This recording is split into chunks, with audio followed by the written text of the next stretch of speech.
Thank you, Sarah, for those kind words, and thank you, ISUP, for the opportunity. Good morning, afternoon, and evening to one and all. It's my great pleasure and privilege to be here with you to deliberate on this interesting topic, which beautifully blends diagnostic pathology with art of interpretation. So, to bring the anecdote in context, Rosetta Stone was a stone which helped unravel an ancient language because it provided important clues to decipher this hidden glyphics. In context to renal tumor morphology, we have much more difficult scenario where we have Rosetta Stone with missing glyphs.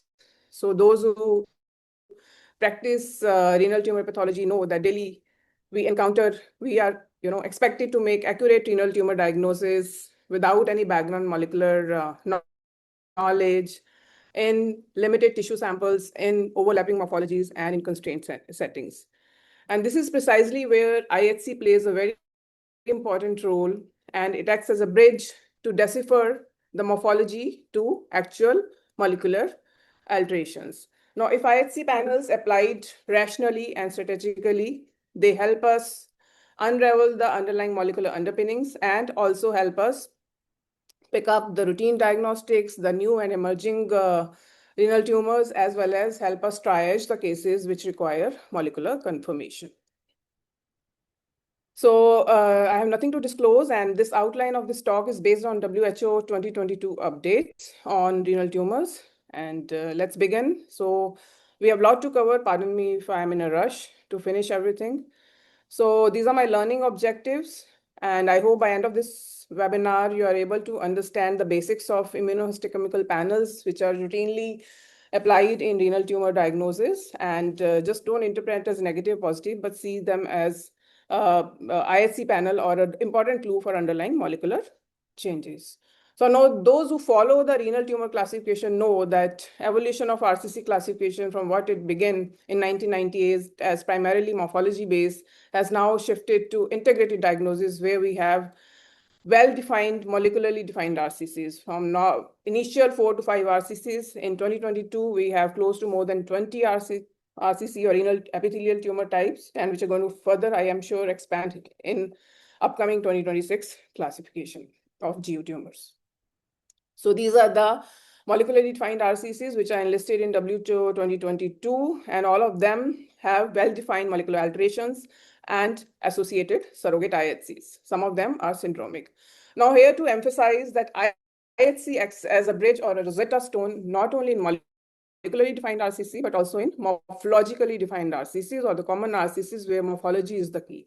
In both scenarios, the role of IHC is irreplaceable and is very important clue to help us pick up the exact entity. So this I've already covered. So how IHC works as a surrogate in RCC diagnosis, it detects the protein correlates of genetic changes. You can have protein expression from underlying gene mutations, fusions, and amplifications. And by helping these detecting these protein correlates, it enables the classification and diagnosis. You can identify these protein markers and accurately classify the tumors, and also pick up the cases which require triage for or reflex for molecular confirmation. And in some cases, some IHC markers help in prognostication and treatment response prediction. So quickly, we'll go through the common RCCs which are routinely seen, how IHC helps in classification and diagnosis of these entities. So in RCCs, either we use IHC to subtype, or we use IHC to detect translocation associated RCCs or mutation-specific RCCs, or to identify metabolic enzyme deficient renal cell tumors. Coming to the most common marker, which is CA9 or carbonic anhydrase 9. It's a molecular surrogate for VHL pathway alterations, and it is expressed in clear cell RCCs and also in some subset of papillary RCCs and clear cell papillary renal cell tumors. Now, what is the difference between expression in these different subtypes? So in clear cell RCCs, it is actually expressed because there is VHL pathway inactivation, and hence what will you see in your slide is diffuse box-like CA9 expression. It is diffuse membranous CA9 expression. is because of VHL pathway inactivation. And in scenarios where you have, variable morphology, or in metastatic settings, or in biopsies where you have to confirm whether it's clear cell RCC vis-a-vis other entities, it's important to put this panel along this marker along with CD10, CK7, and a marker to accurately classify clear cell RCC. So there are multiple studies in literature which have expressed the studied the sensitivity and specificity and diagnostic performance of this marker, and it's pretty sensitive and specific in right context and in right background of right morphology. So can you get CA9 in tumors other than clear cell RCCs? Yes, you can get in other renal tumors. You can also get in non-renal tumors, and most of this expression is not because of VHL pathway inactivation. It is because of hypoxia-induced expression. Hypoxia induces HIF alpha inactivation, leading to expression of CA9. So common examples, you can see CA9 in non-renal tumor, colorectal lung carcinomas, and in some of the renal tumors also. I'll show you.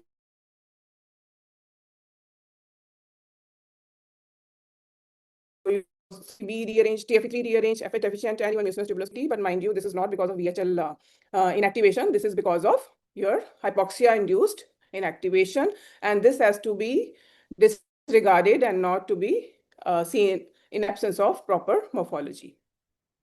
Another important expression of CA9 is cup-like CA9 expression, and it is a surrogate for VHL-independent pathways. And why it's important? In absence of VHL mutations in clear cell papillary renal cell tumor, this CA9 shows basal and lateral staining, hence called cup-like staining, and is diagnostic and helps us differentiate clear cell RCC from clear cell papillary renal cell tumors. So this is the clear cell papillary renal cell tumor, and this is a cup-like positivity. And this difference in expression helps us differentiate clear cell RCC from clear cell papillary RCC. And underlying mechanism is also different. In clear cell, it is VHL alteration. Papillary renal cell tumors, that is lack of VHL alteration. RCCs, and most important MAT1 RCC in renal tumors are papillary RCCs. So MET alterations are primary molecular 7 along with the marker is important profile to confirm the diagnosis of papillary RCC. So various studies have studied the sensitivity and specificity and diagnostic performance of CK7 and the marker. So CK7 shows around 80 to 90% sensitivity for classic papillary RCC, whereas the marker demonstrates 95 to 100% sensitivity, although it can be seen in prostatic and colonic carcinoma. CK7 is not specific and can be seen in n number of tumors in n number of RCCs, including chromophobe and clear cell papillary renal cell tumors. So it's not specific for papillary RCCs. We will see that it has an important role in oncocytic tumors also. But the combination of CK7 and a marker is a surrogate for MET-driven pathways and is required to help confirmation of papillary RCC. The new identified subtypes of papillary RCC according to WHO 2022 also show similar profiles. Some of those also show cyclin D1 and GATA3 expression. I'm going to skip that for interest of time, and we're going to go to chromophobe and oncocytomas, which are the main oncocytic tumors. And molecular drivers and IHC surrogates for these are again CK7 and CD117. As we all know, chromophobe and oncocytoma show multiple chromosomal losses, and there's no distinct single pathway which is implicated in the pathogenesis. So in chromophobe, we see diffuse strong membranous CK7 and CD11 positivity, whereas in oncocytoma, we see CD11 positivity with only focal or scattered CK7 staining. So these are the representative images, and both these are very CD117 and CK7 are important to differentiate chromophobe from oncocytomas. One is benign entity and one is your malignant tumor. So also, you can also differentiate low-grade oncocytic tumor. We're going to touch upon it in the later part of the presentation. That is also one of the differential for oncocytic tumors. And again, CD117 and CK7 combination can help us differentiate between these three entities.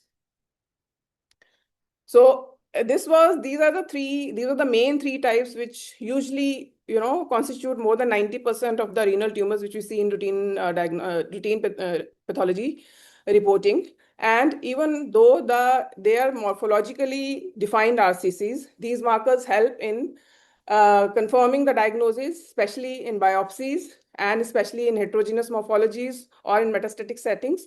So it's important that you put these markers along with the proper morphology to diagnose these important morphologically driven RCCs. Now coming to the molecularly defined RCCs, and we'll touch upon each marker, and let's start with the translocation RCCs.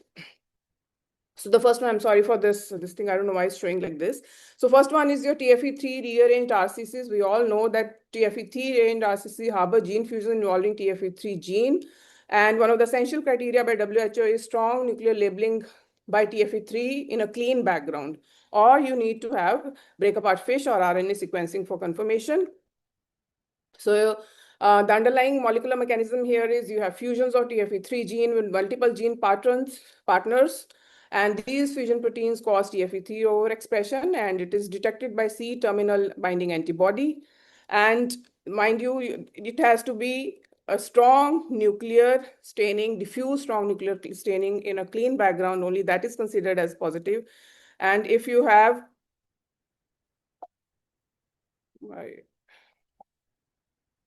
just a minute, I think.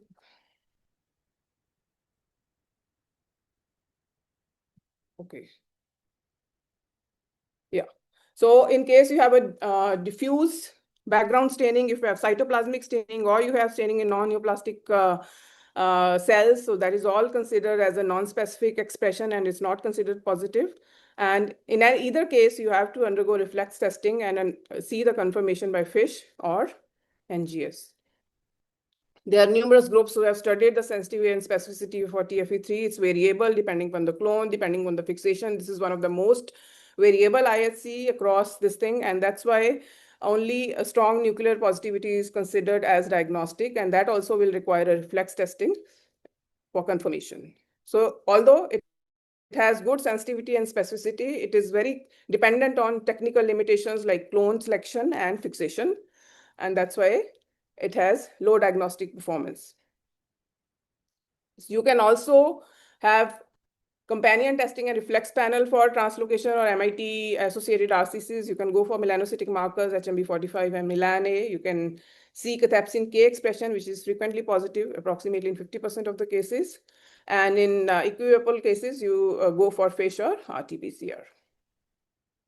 TFEB, again, it has we have two entities here, TFEB amplified and TFEB rearranged, and both show strong nuclear expression of TFEB on IHC, but this is again not very specific, and that's why WHO doesn't recommend IHC staining for TFEB, and it is required to have either FISH or molecular NGS testing to confirm this entity.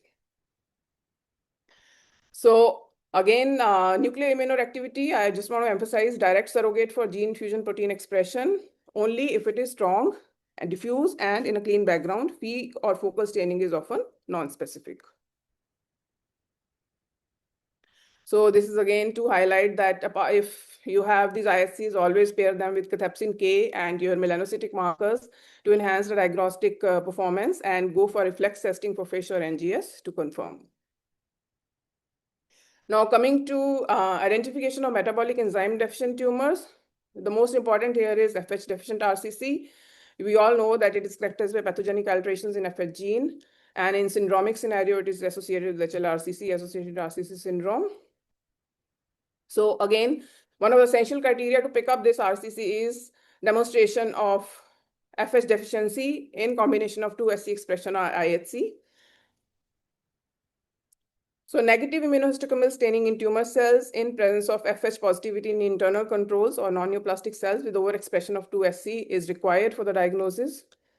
And both FH and 2SC have good sensitivity and specificity, and that's why combined approach has highest value. And Again, just to emphasize that this negativity has to have in context of proper internal control expression. You should have reference staining in internal controls, that is endothelium or non-neoplastic cells, which is critical to validate the assay adequacy. In case you don't see internal control positivity, then this IHC is considered non-specific. I have already emphasized it's highly specific and good sensitivity. FH is highly specific to SCs, has good sensitivity. And sometimes FHC IHC may be, or these negative IHCs may show loss of expression either because of pre-analytical variables like loss of fixation or poor fixation, or sometimes in missense mutations. And in such scenarios, in proper context of morphology or in background setting of, a suspicion of a syndromic affiliation, it's imperative to go for reflex testing and go for molecular confirmation by NGS. This I've already highlighted that suboptimal fixations or clone variations, we can show weak or focal FH staining, and also some missense mutations can show weak or focal FH staining leading to false negatives. So always verify this. FH loss is positive internal controls, and in case it's weak or focal, always reflex for molecular testing, considering that it has syndromic or hereditary implications in HL-RCC, associated RCC syndrome. So where can you put FH and 2-SCC in renal tumors which mimic previously called type 2 papillary RCCs, in young patients which have renal tumors and associated with the uterine or cutaneous smooth muscle tumors, in a known case of clinical HL-RCC syndrome and a new renal lesion, in high-grade atypias in leiomyomas, unusual for benign smooth tumors, or in solitary renal tumors with extensive metastatic disease despite small primary size. So all these are soft indicators that probably you go, in context of proper morphology, go and test for FH and 2SC to check for FH deficient RCCs. Another example of identification of metabolic enzyme disorders is your SDH deficient RCC. Again, it's one of the rare RCCs, but molecularly defined, and it is characterized by SDH mutation in RCC SDHB group and monomorphic oncocytic appearance. Again, complete loss is important in presence of internal control. And SDH-BISC serves as a surrogate marker for all SDH subunit defects, whether it's SDH A, B, C, or D. So just to re-emphasize again, since it's a negative IHC, you need to have internal control in stromal cells, endothelium, normal renal parenchyma.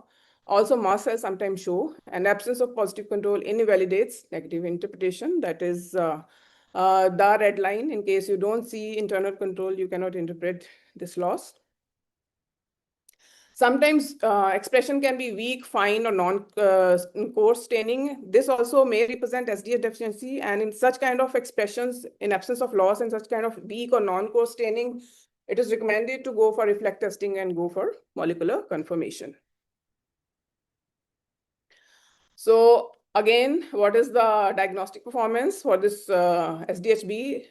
This is a surrogate for mitochondrial complex 2 deficiency. So high sensitivity. It's 100% sensitive for SDH deficiency in presence of robust internal control. It almost picks up SDH deficient RCC, and it's a reliable marker as a molecular surrogate. And only if you have granulocytoplasmic staining or you have wishy-washy internal control, it is recommended to go for reflex for molecular testing. This was already highlighted. Loss of SDHBs is a universal surrogate for deficiency in any SDH subunit, and it has good sensitivity and very robust diagnostic performance. Coming to further translocation-associated RCCs, which are now included in WHO 2022, ALK rearranged RCC. Again, ALK IHC is a reliable surrogate for ALK rearranged RCCs. We all know the essential criteria for ALK RCC according to WHO 2022 is documentation of ALK rearrangement by break-apart fish or gene fusion by sequencing. However, IHC, especially D5F3 clone, has very good diagnostic performance and shows good expression in appropriate settings.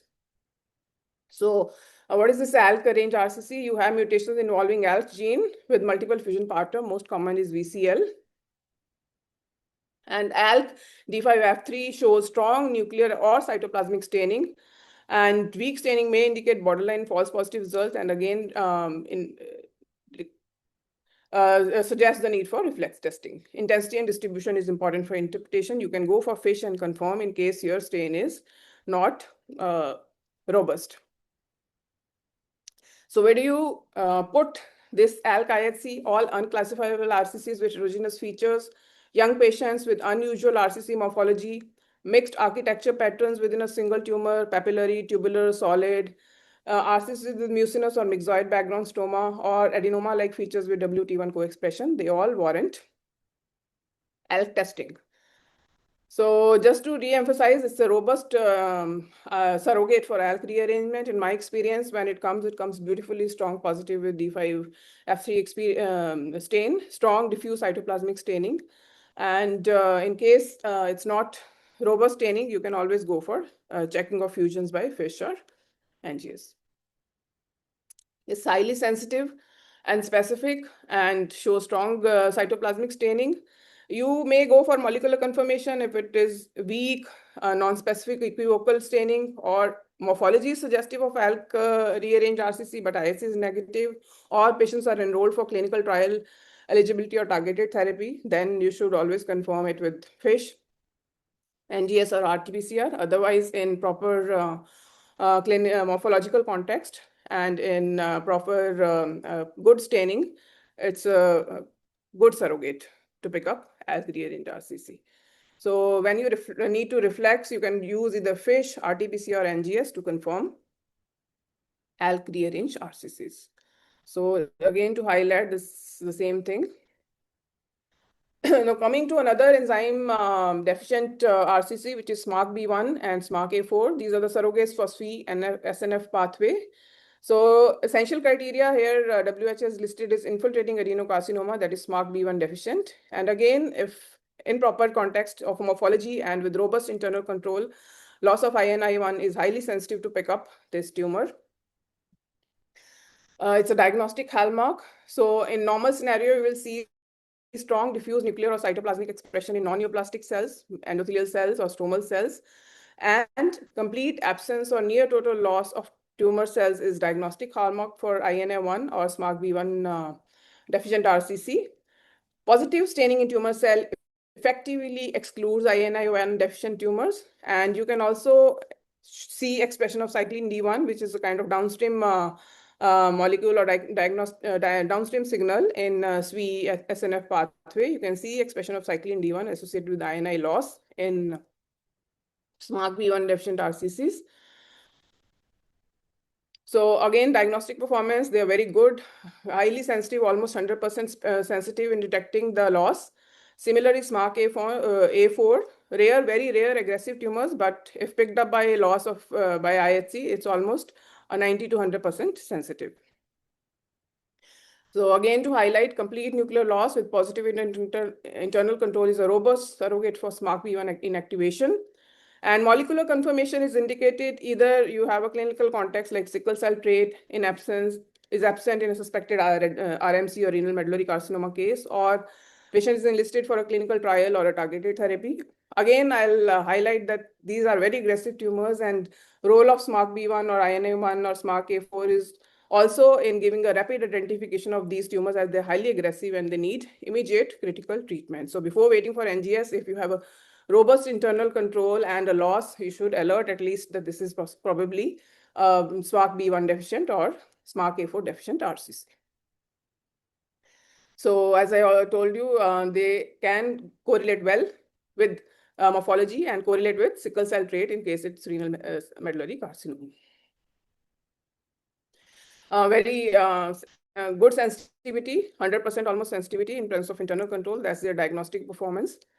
And you should, again, to emphasize, you should at least red flag it in your report because they are aggressive tumors and they need immediate treatment. Now, touching upon few emerging surrogates, which are kind of, ALOC is now a known entity in WHO 2022 classification, and one of the essential criteria is demonstration of ELOC mutation in the tumor. This particular molecularly defined RCC has some IHC surrogates, but its identification requires, by definition, requires a demonstration of ELOC mutations on molecular testing.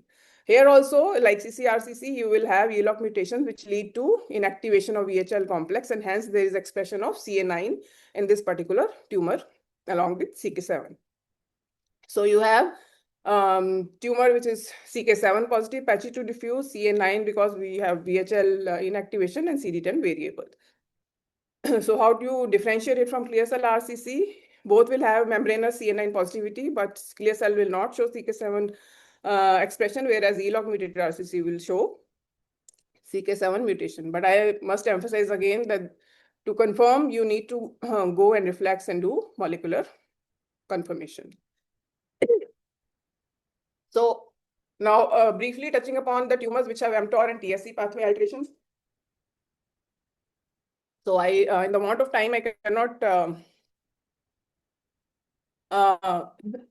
cannot go in detail this thing, but I'll briefly touch upon some of the tumors which have now this particular entity is expanding rapidly. In last 3-4 years, we've seen a lot of entities which have been coming under this particular umbrella of mTOR and TSC pathway alteration.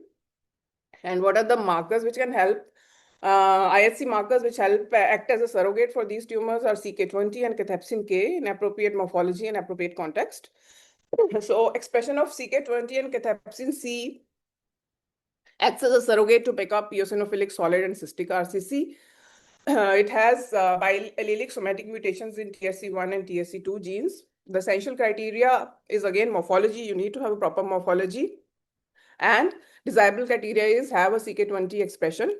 CK20 expression in ASC has been reported to be variable, ranging from focal positivity to diffuse positivity. Cathepsin K can also help if CK20 is variable.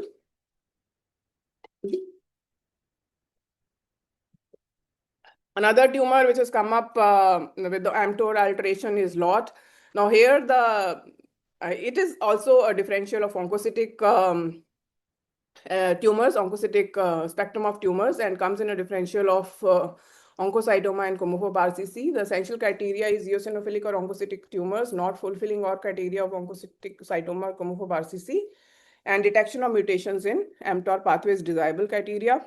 This can be picked up with the help of CD117 and CK7. So diffuse positivity for CK7 is diagnostic hallmark of LOT or low-grade oncocytic tumor with absence of CD117 positivity and appropriate morphology. GATA3 can be expressed in LOT. Again, to highlight that this LOT shows CK7 positivity and CD117 negativity, and it reflects TSC1 or TSC2 or mTOR mutations. In presence of appropriate morphology and appropriate IHC profile, you can easily sign out these cases as suggestive of LOT. So this is your oncocytic differential. I will not touch upon the detail of other mTOR. This thing, I think this is beyond the scope of this 1 hour talk. You have eosinophilic vacuolated tumor, again, one of the emerging oncocytic tumor where you have eosinophilic cells with vacuolated tumor cells with cathepsin K positivity and cathepsin K positivity and CD117 positivity. Now, IHC surrogates also play a role in picking up hereditary RCCs. They help in screening and triage. You can pick up TSC syndrome, you can pick up Bird-Hawk-Dube syndrome, or hereditary paragangliomas, pheochromocytomas, HLRCC, FCD-RCC, and VHL, all syndromes. Just like your sporadic tumors, they connect as a surrogate or initial, I'll say, step to pick up these hereditary syndromes in context of appropriate morphology, and can help us tell which tumors, where do we need to reflex for molecular testing for confirmation.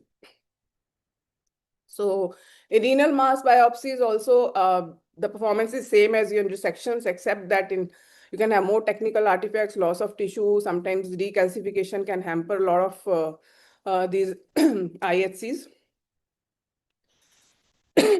So briefly touching upon the PAX8 and GATA3.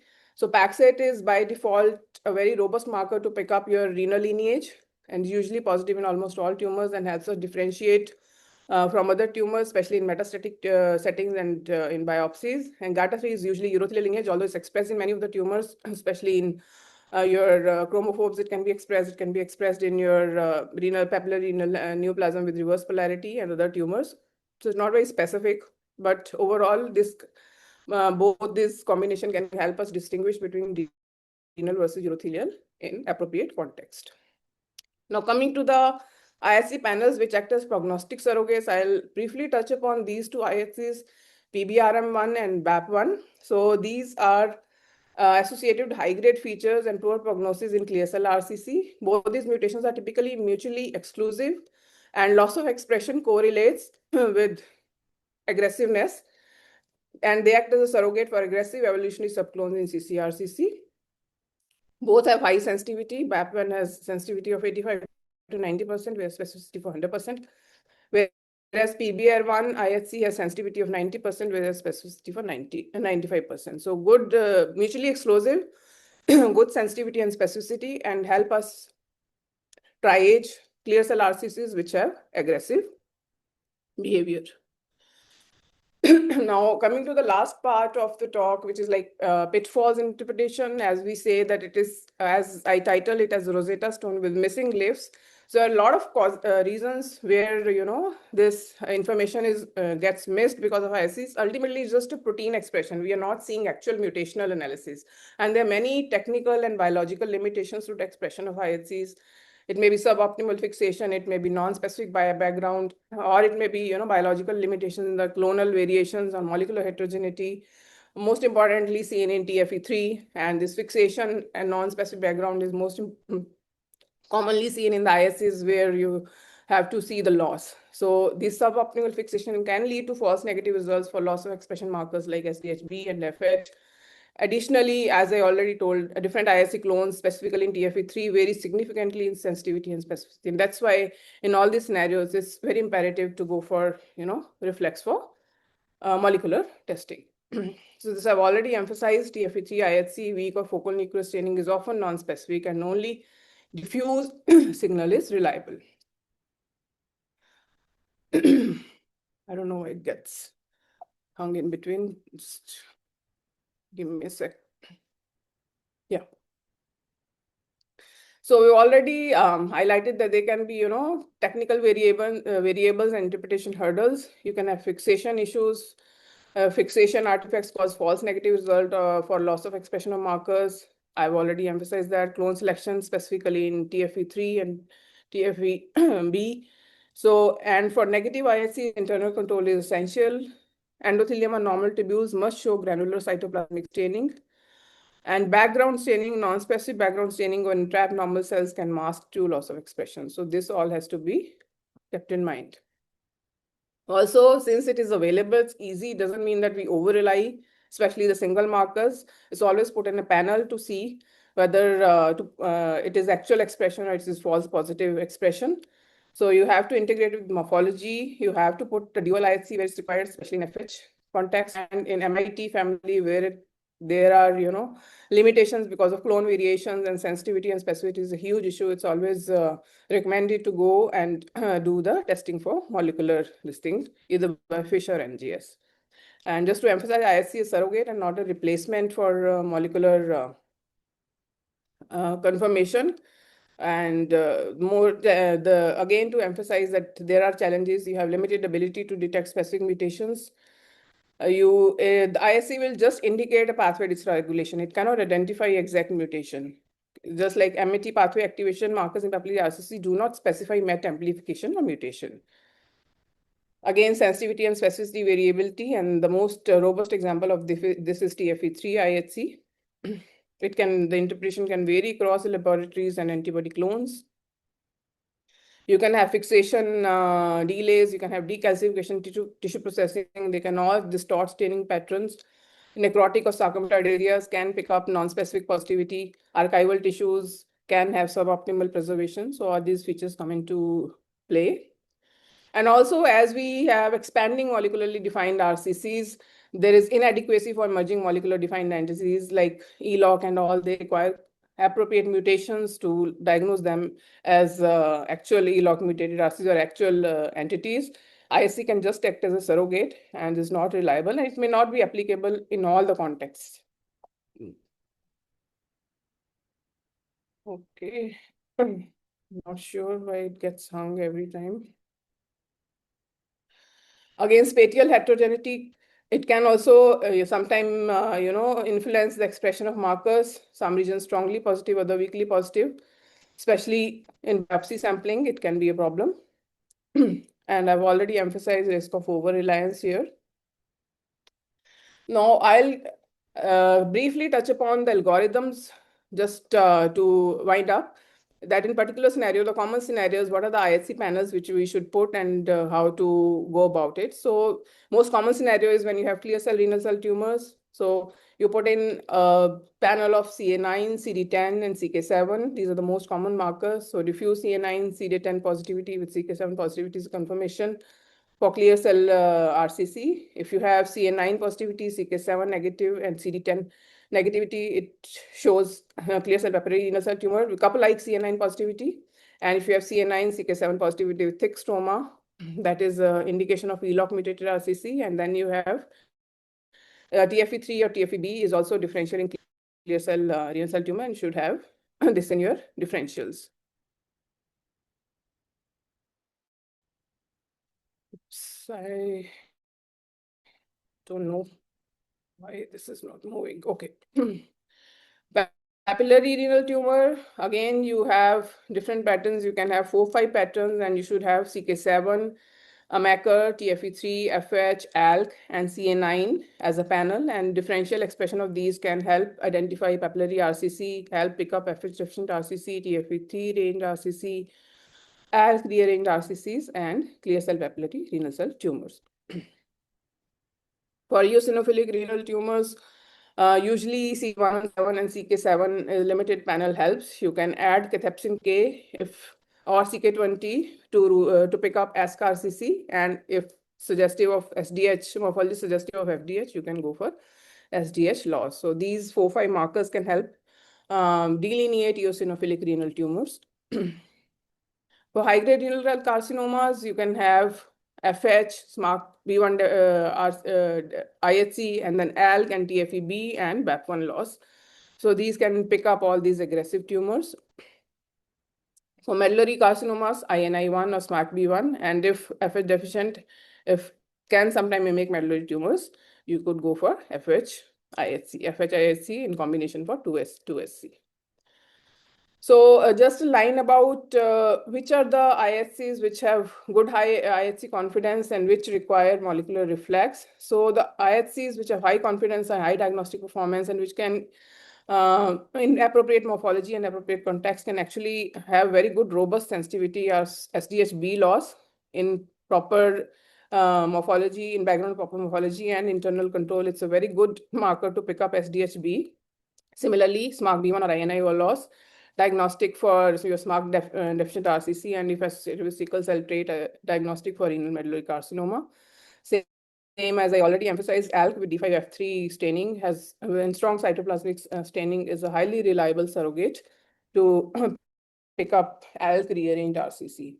The markers which have low diagnostic performance or are influenced by variability in sensitivity and specificity are TFE3 and TFEB. As I said, strong IHC is suggestive, but until unless you have a good FISH or NGS confirmation, it's important to have a definitive confirmation by these molecular testing. Same goes for FH loss and 2SC gain, although it's very sensitive and specific, but if it is in context with hereditary syndrome, it's important that you trigger the germline testing to pick up HLR RCC associated RCCs. Same for BAP1 loss, you can pick it up by IHC, but if you have a kind of clinical scenario where you're suspecting BAP1 tumor predisposition syndrome, and you should have germline testing for BAP1 mutations.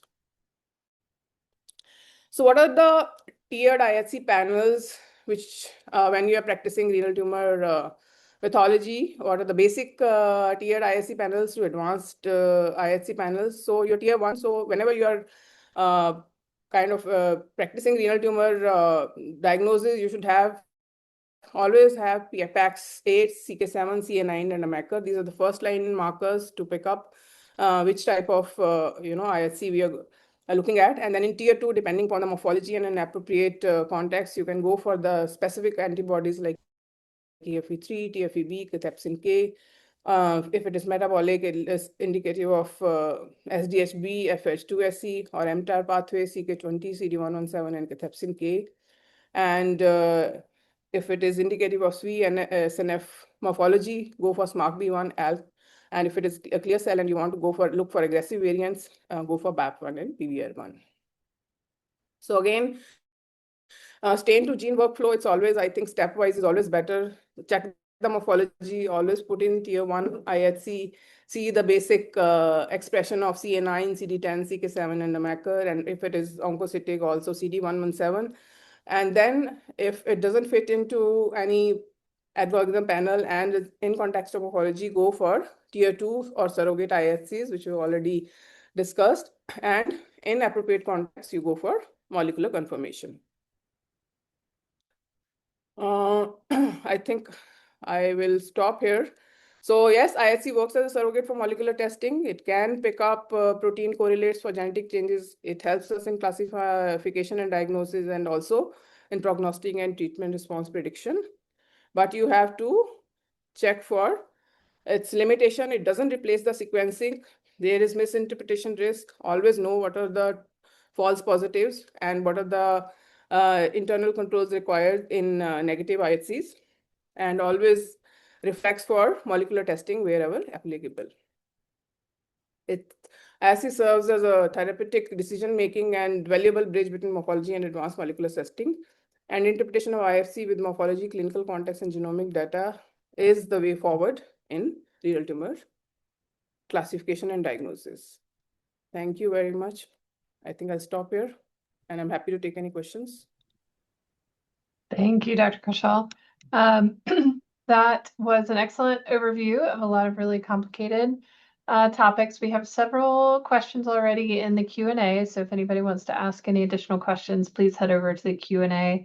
We'll start sort of, I think, most broadly with our first question. What epithelial marker is most sensitive for renal cell carcinoma? So if it is general RCC, you just want to check that whether it's RCC or not, it's Paxate. That is the most this thing. If you are unsure about the renal origin, if it's a metastatic setting or small renal masses or in a biopsy setting, it's one of the robust markers, diffuse nuclear positivity, actually pick up Paxate. It can be expressed in thyroid and other tumors, but you have to see the appropriate morphology and clinical context. All right. Great. Next question is, when do you use PBRM1 and BAP1 IHC in the context of clear cell renal cell carcinoma? So as of now, it's not required for diagnosis, and WHO or any other practice guidelines doesn't mandate the use, but it can be used if you are seeing an aggressive CCRCC, metastatic disease, or if you see clinical or a hereditary predisposition syndrome. You can see a case where, there's a metastasis in lung or everywhere, and you want to see whether, there's some kind of germline testing required. Then you can go for this BAP1 and PBR1 loss, and it will help loss will help us pick up that it's an aggressive variant. It's purely, as of now, has prognostic value and doesn't help in the diagnosis. Yeah, and I think for me, always worth understanding that there's some morphology that goes along with that. So some sort of non-standard clear cell morphology is associated with those two co-mutations. So even papillary changes in the BAP1. So, all right. Yeah, I agree. Lots of good IHC questions coming at you. Would you recommend the GPNMB IHC for the mTOR associated renal cell carcinomas and renal cell neoplasms? Yes, definitely. It has come up in last couple of years as a very specific surrogate for this mTOR pathway, and I didn't touch upon it because of the want of time, but last couple of few years, a lot of studies have come up, and it's a robust marker to pick up mTOR TSC1, TSC2 mutations. Yes. All right. And then do you specifically have a clone? And I wouldn't know this off the top of my head, but would you happen to know a clone that you prefer for the TFE3 antibody?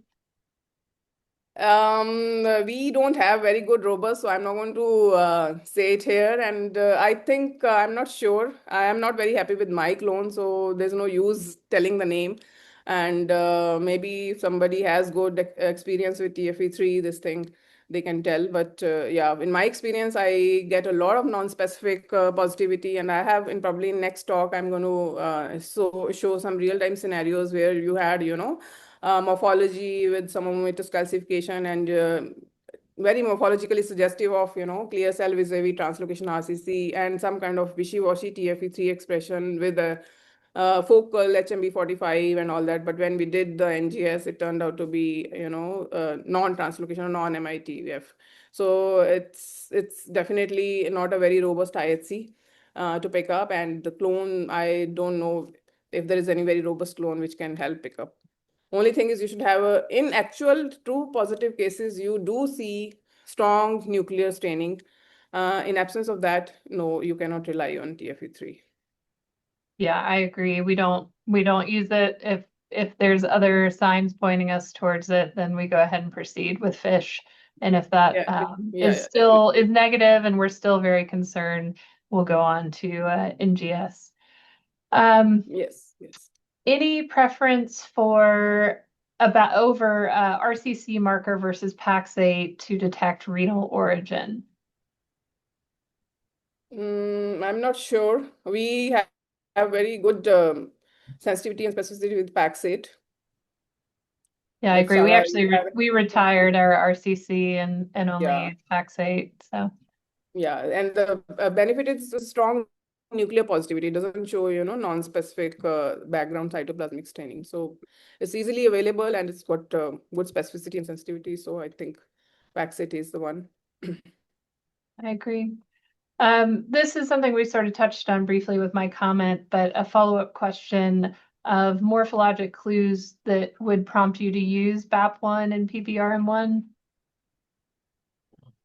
Again, you've already explained. So aggressive, heterogeneous morphology, some kind of focal papillae. So these kind of morphological cues. I think you can go and there's an excellent work by Dr. Kapoor and all. They've published a huge lot of series on this particular BAP1 and PBR1 loss. You can go and check out the literature. Personally, if it is, I usually see more than morphology, clinical context. It is aggressive. It is showing metastasis. It's come up with lung mets and all, and showing some kind of heterogeneous morphology with some papillae, some kind of eosinophilic this thing, some vessels. I will probably go for PBR1 and BAP1. So I'll probably pick up more on the clinical context rather than morphology. But Sarah has already highlighted that way you can use this as a clue on morphology.